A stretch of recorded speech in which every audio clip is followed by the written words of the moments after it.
ધીમે ધીમે સમાજનું સંખ્યાબળ ઘટતું જાય છે. આ વિશે ક્યારે ચર્ચા કરીએ છીએ?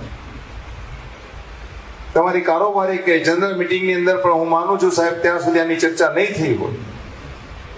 કારણ કે સમાજનું સંખ્યાબળ ઘટે છે અને સંખ્યાબળ જ્યારે ઘટે છે ત્યારે ઓટોમેટિક એ સામાજિક તાકાત ઘટે છે અને સામાજિક તાકાત ઘટે છે ને ત્યારે રાજકીય શક્તિ પણ ઘટી જાય છે.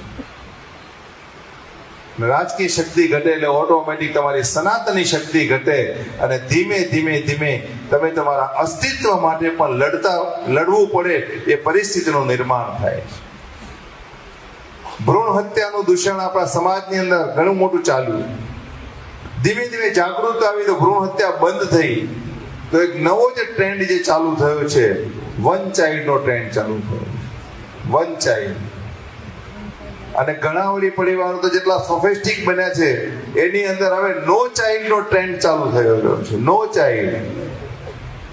ક્યાં જઈશું ને ક્યાં અટકીશું ને એ ખબર નથી પડતી. એટલે સમાજે કોઈ પણ મીટિંગની અંદર આ વાતની નોંધ અને ચર્ચા 100% લેવી પડશે કે હવે આપણા દીકરા દીકરીઓને કહેવી પડશે કે ઓછામાં ઓછા 3 થી 4 બાળકો તો જોઈશે જ.